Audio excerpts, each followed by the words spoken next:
are dispatched to a private residence for a 60-year-old female with complaining of shortness of breath. 65? 60, you said? 65-year-old female. Female. Shortness of breath. All right, so we probably will, first of all, we'll be doing our full PP because they are shortness of breath. Probably won't need any allied resources, but we can reassess once we get there. Single family home, you said? Or just Private residence. Private residence. Okay, so probably not that many hazards, but we will like reassess when we get there. Just one casualty, we'll confirm that on scene. Probably respiratory, could be cardiovascular as well. Maybe trauma, but probably not. And again, we'll reassess. All right, we approach on scene. Does someone let us in? Yeah, the door's unlocked, you're able to just walk in. All right, as we walk in, is the patient as found? Are they tracking me? Yep. Okay, so they're tripoding. Any accessory muscle use, obvious respiratory distress, as found. Okay, skin condition, pale, flushed, diaphoretic. All the above. Yeah, they're diaphoretic and they're pale. All right, so hi there. My name is Charlie. I'm a student paramedic. This is my partner Jenny here. Can you tell me why you called us today? Having a lot of trouble breathing. Okay, and before I get any closer, have you had like a cough, fever, anything that might be contagious? No. Nothing like that? Okay, and do you know where you are right now? Home. You're at home, and do you know what month it is? November. November, and what were you doing before this? I'm just trying to make my lunch. Make your lunch? Okay, and what was your name? Sierra. Sierra, and can I see your wrist, Sierra, please? Okay, and how old are you, Sierra? 65. 65, and approximate rate, rhythm, volume? You feel a strong, actually no, you feel a weak radial that feels really fast. Really fast? Okay, and approximate skin condition? Like as found. Okay, so I'm gonna have my partner here, Jenny. She's gonna do some vitals on you. Nothing's gonna hurt. Jenny, if you could do a full set of vitals, report back to me when you're done. I've been talking to Sierra, so I know she has an airway. I'm just gonna palpate your chest right here. Any subcutaneous emphysema? No. Tracheal looks midline. Any JVD? Okay, Sierra, I'm just gonna take a listen to your lungs. Actually, yeah, you see JVD. A little bit of JVD? Yep, Okay. you see I'm just gonna JVD. take a listen to your lungs. Just breathe how you normally would.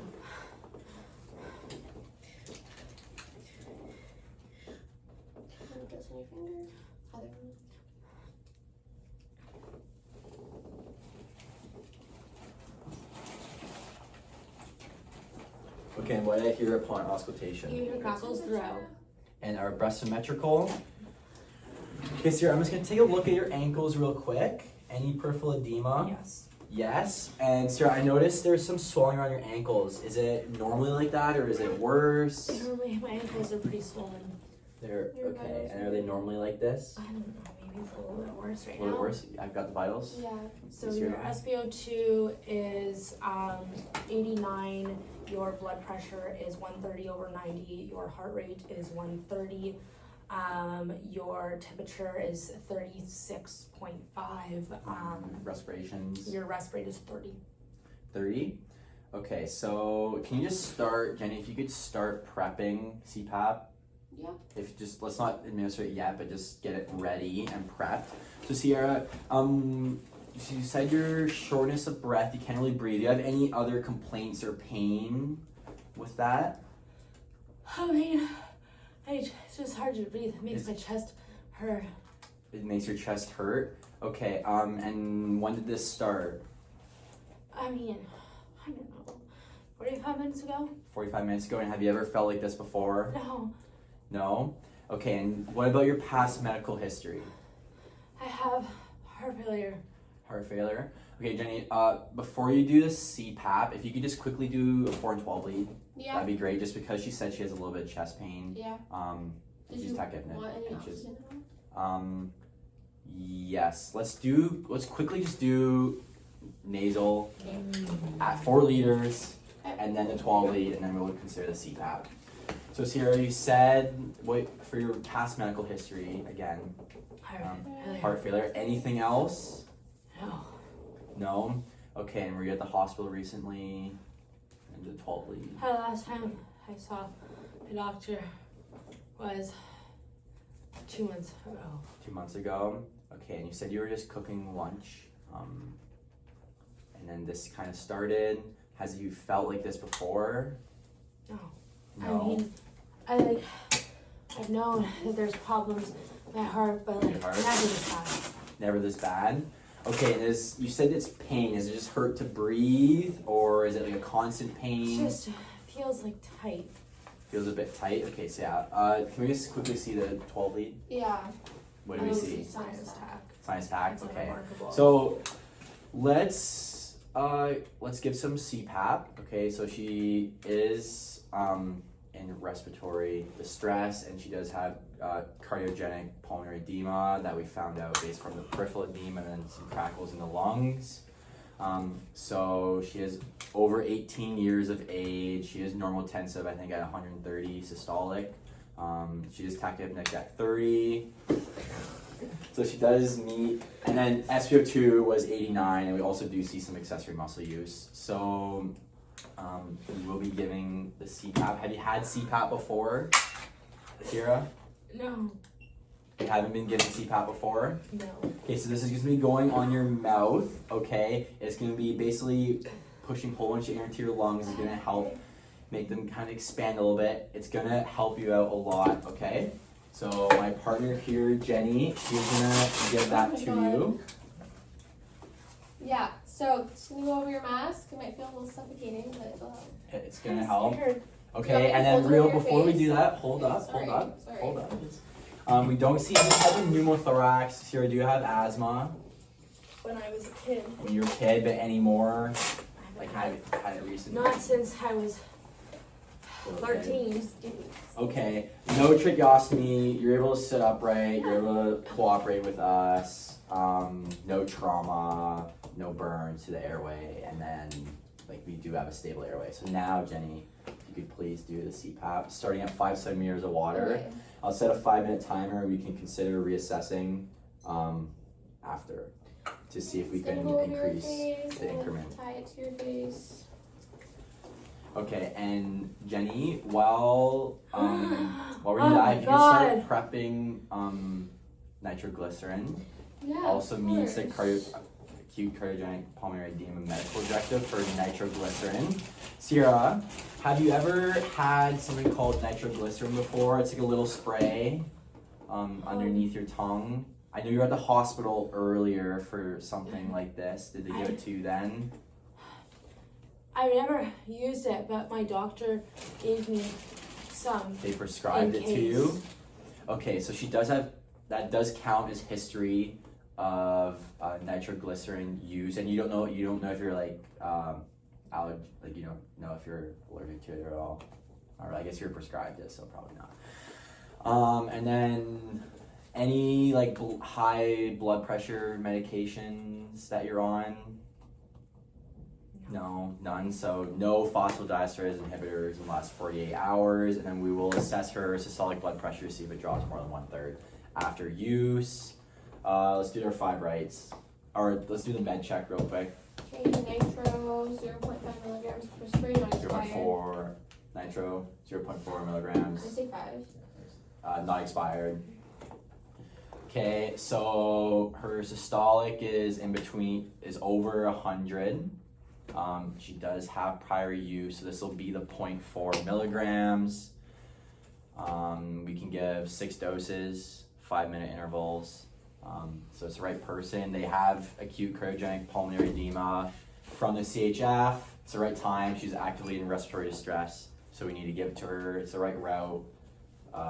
SL is like the only one, I guess. And then right dose, 0.4 milligrams, because she is under the 140 systolic, and yeah, the right dose, 0.4. So we'll be giving this to you. It's gonna be going underneath your tongue. It's just a little spray. Okay, it's gonna help out. Okay, so we'll just quickly take off the CPAP and spray. Okay, I'll give this back to you. Jenny, if you can start a 5-minute timer, we can consider giving 5 more doses of this. Let's just recycle all our vitals. I'm also gonna auscultate.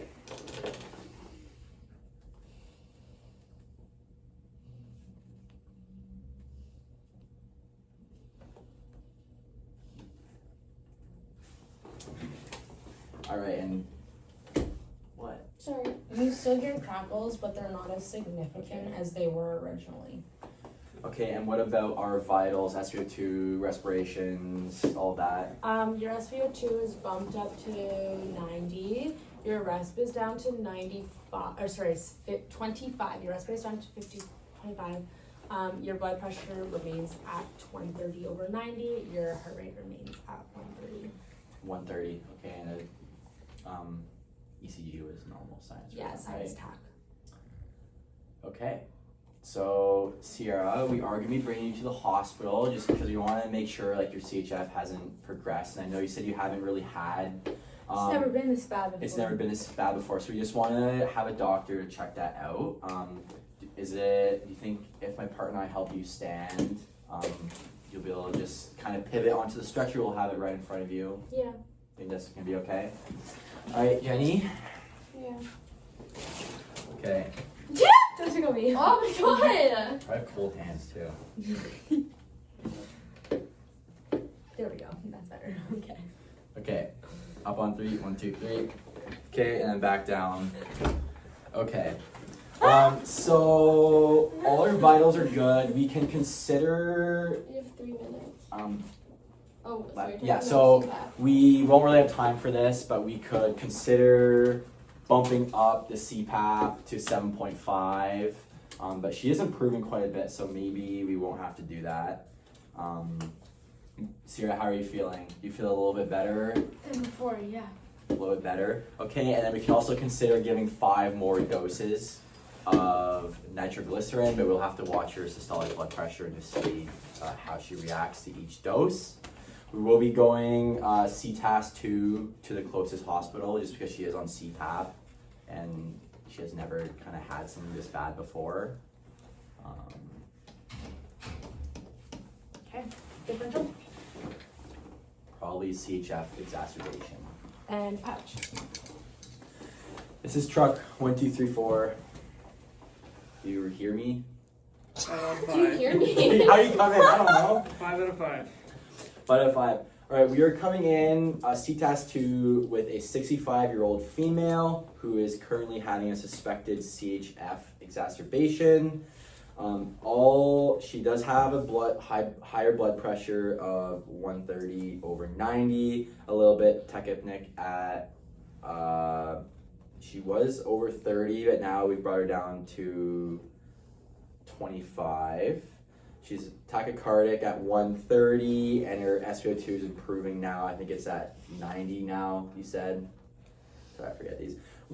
She is currently on CPAP at 5 centimeters of water. We're about to maybe do another reassessment and adjust that. And we have given 1 dose so far of 0.4 milligrams nitroglycerin. We will be there. She's responding well to the medication. We will be there in 5 minutes. See you then.